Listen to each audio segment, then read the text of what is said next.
The 2024 International Day for Women and Girls in Science stands as a testament to the ongoing global efforts to recognize and promote the role of women and girls in the field of science, technology, engineering, and mathematics, STEM.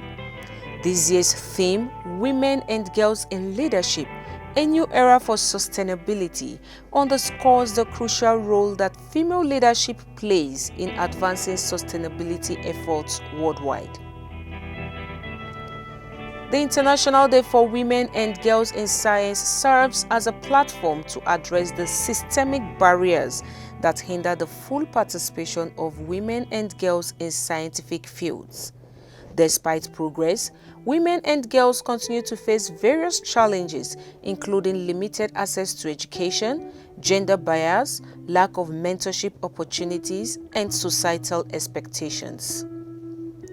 Efforts to empower women and girls in science have gained momentum through initiatives aimed at providing equal opportunities, fostering mentorship programs, challenging stereotypes, and promoting inclusive work environments. These endeavors are essential for harnessing the full potential of female talent and ensuring diverse perspectives in scientific innovation and leadership. I remember reading about a lady, Maria Curie. I got to read about her because of doing sociology. And she was one of the first developers of a radioactive element. She was always doing it in her home in France. And today she's known for it as one of the major, the first person. She won a Nobel Prize for radioactive elements. So these are people who have done great things, you understand, in science. And then even here in Africa, unknown to us, all these earthware, eating pots and everything are done by Nigerian women. But they don't see it as science, they see it as an art. But it's a science.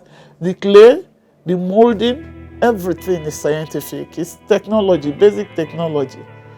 For you to get clay, turn it into a fine shape, mold it, and bring it out is science. But people see it as art. But in my foray into sociology, I found out that the difference between art and science is very little. Very, very little. So making a clay pot is scientific. You understand? Very scientific. Because how do you know that it is loamy soil or clay soil? That is the scientific part of it. How do these old women in the village know this is loamy soil, this is clay soil, and this is sandy soil, and it's not good enough for it? You see the science of it. And they are doing it and doing it very well. If they are going to make baskets, they have to look at the nature of the particular, is it palm frond, is it bamboo? And then they come out with it and they make that basket and it comes out looking very beautiful. You call it an artistic work. Beneath it is the scientific nature of the thing they used in making that basket. So women have done a lot of breakthroughs, but it has not been acknowledged. It has not been acknowledged in our society. But as we move on, maybe one day we'll get there. Parents plays a good part when a girl child is born. Now, the child you've already known is good at a particular subject, have already told you, Mommy, I want to be a doctor. And you have seen that the child is doing very well in sciences. It's the duty of the parents to educate and ensure that that child goes in the right direction. And again, for the girl child, we need to be very, very careful. Not that the boy's child, we don't need to be careful when training them. But the girls, one of the book I was reading in the past, and even some people too have also known that if you train a girl child, that girl will be able to train the nation. One girl child you're able to impact in life will do a lot. Yes, I think I know about 8 major policies or say initiatives that have actually come up. When we talk of growing women in leadership, we see that has even been invoked in Nigeria. You see people talking about it, that the government should give women a chance to be in the leadership positions. And I think it's already happening. If you agree with me, we have more women now in the senator and even as ministers, whether they are minister of state is still on that level. And we also see that if we have that initiative of mentorship, you understand, where we're encouraged to have a mentor. When you see a woman that has succeeded and you wish to be like such a person, you get close, you'll be mentored, and you'll find that you'll be able to understand the ways and things that you can do to be able to become that type of person. I do, because molding human body, especially our own field, is getting a disabled body back to normal. And each day that I do it and I see a little child who could not walk, and I see the smile on the mother's face, I see the child moving, it gladdens my heart, it makes me happy.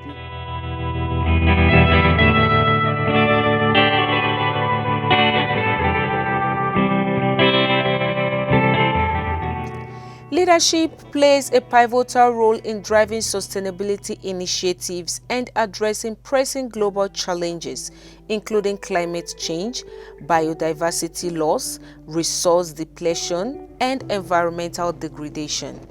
Women's leadership in sustainability is characterized by a holistic approach that integrates environmental, social, and economic dimensions. Female leaders in science and sustainability bring unique perspectives and insights shaped by diverse experiences and backgrounds. Their leadership style often emphasizes collaboration, empathy, and long-term thinking, essential qualities for navigating complex sustainability issues and fostering meaningful change. I chose science out of the curiosity, because I was curious about how things are being built and how they operate, and also how to use all this knowledge to make the world a better place.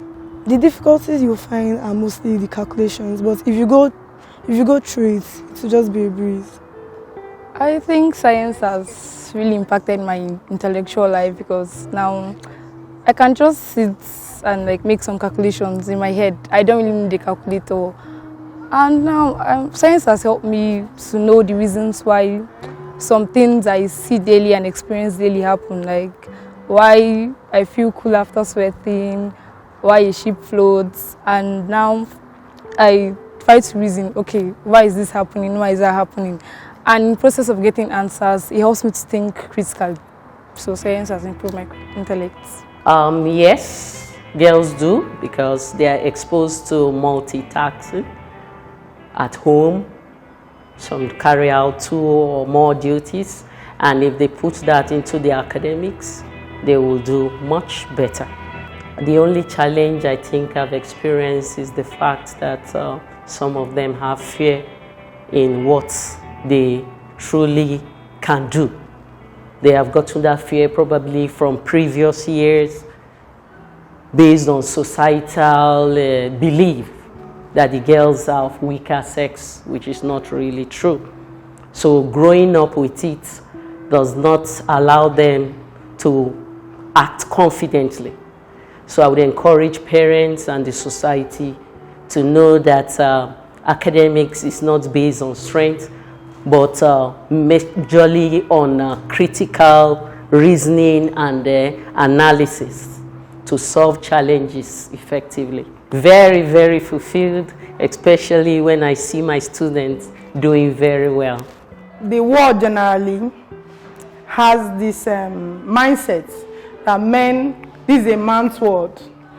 But the workplace and the educational system can break the barrier and give women more strength to excel in their various areas of their endeavor.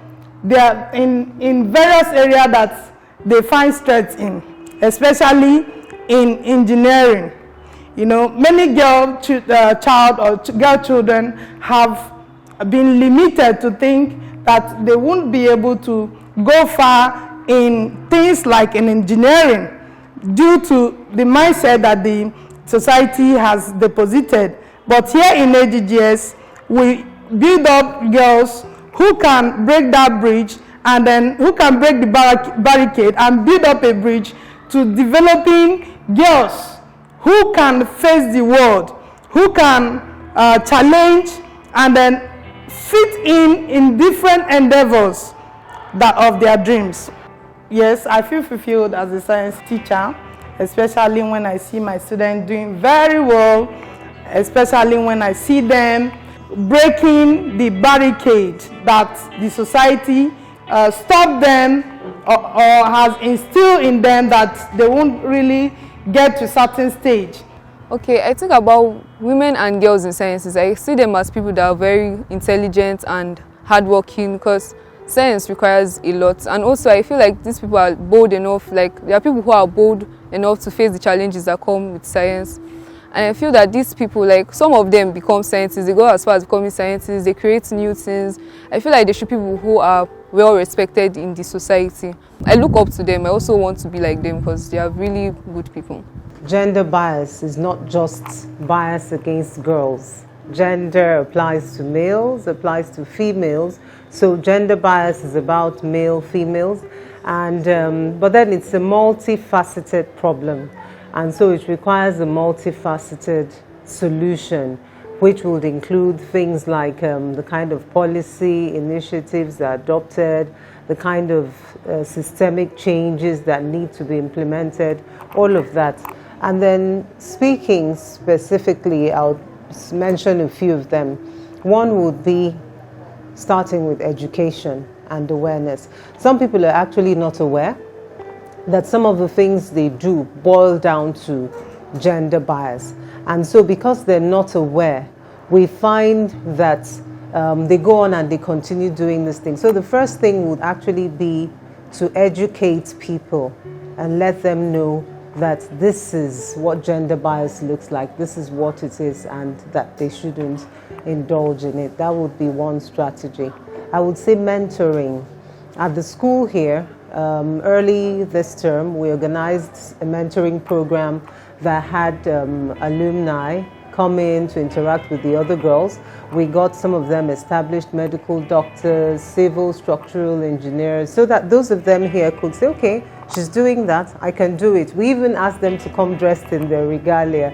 So, you know, they came in with their coats, the stethoscope, a whole jean, and I don't know what you call those things the engineers were, but they came dressed in it. And it was a very good session, because afterwards we had girls saying, I want to take this subject. Okay, put technical drawing in. So when you have those kind of mentoring programs that allows the younger girls to reach out and collaborate with those that have gone ahead of them, those kind of things can help deal with the gender bias, because they see people who are out there doing what they'd like to do. I will start from a policy position. You mentioned governments and organizations. So on the government side, they need to create policies that actually encourage. In this case, we're dealing with gender bias, but we're talking about in favor of girls. So encouraging girls to get into STEM education, referring to science, technology, engineering, and math. So the government can create policies, but in the process of creating these policies, they can collaborate with organizations that would give valuable input and expertise to see that the policies made are actually policies that will work, instead of something on paper that just looks pretty. I think also that with regard to mentoring, again, they can elevate certain notable women figures and put them on, boards of award giving organizations. They can elevate them to leadership positions so that the younger women look at them and say, okay, she's in STEM. One of the ladies that came to speak to our girls came from the National Center for Research and the Meteorological Agency, and it's an unusual one for a lady, and so, but then she spoke very confidently. So those kind of collaborations between organizations, the government, can be done. And then of course the very critical one, funding. If they make sure that these kind of collaborations are funded by them, supported by them, it would go a long way in encouraging girls to engage in STEM careers. It felt really good to be a part of creating that legacy. When I met with some of them and they said, oh, I'm the senior XYZ at so hospital, and then one of them spoke about a classmate who was taking up something in a university in Oxford, which is a very big deal outside the country. So we're talking national, we're talking international. Just being here and being involved in that process, for me, it's a really good one, very rewarding.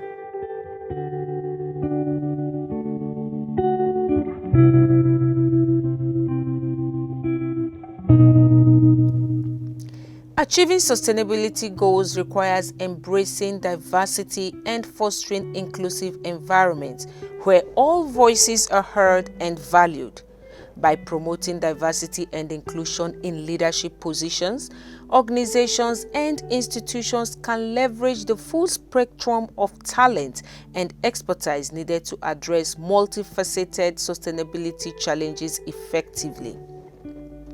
Efforts to promote diversity and inclusion must be comprehensive and intersectional, addressing not only gender disparities but also racial, ethnic, and socio-economic inequalities. By dismantling systemic barriers and promoting equality, societies can cultivate environments where women and girls from all backgrounds can thrive in science and leadership roles. Actually, I'm in an all-girls school, Anglican Girls Grammar School. So in this school, we do not face any barriers or discrimination as a girl child. But I'm going to imagine me in the world and based on stories I've heard from people. So considering that I want to study engineering, yes, there are discriminations and barriers that a girl child would face.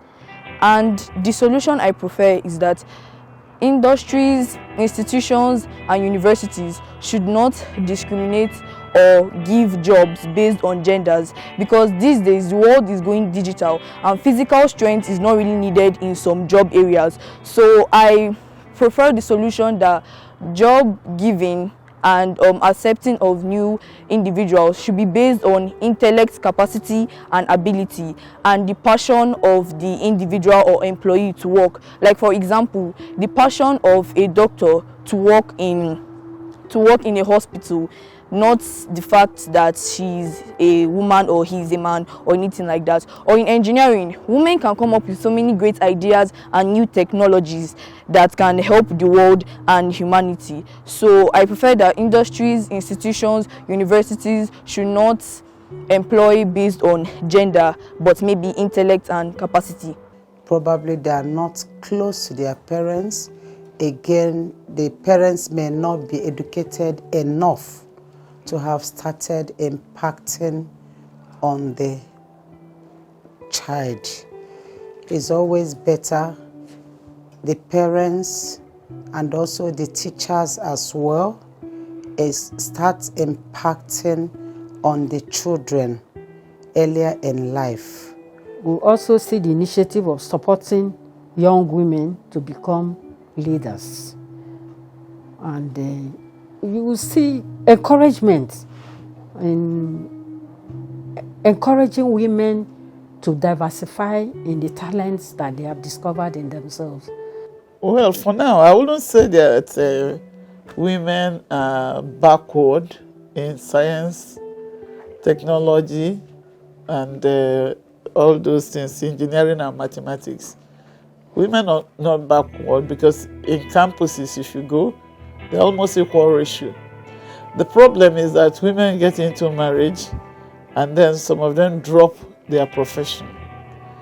The profession drops. The men take a higher ground, and then it looks as if women are no longer in those professions. And the society we are in, as opposed to other societies, has given men higher priority. In Africa, Nigeria in particular, women are downplayed compared to men. That's why it looks as if STEM is not that effective.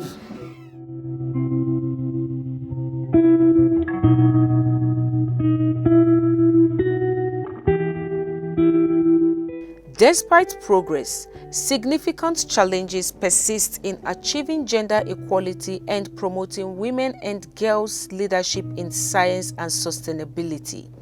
Persistent gender biases, lack of representation in decision-making positions, unequal access to resources, and limited institutional support continue to hinder women's advancement in these fields.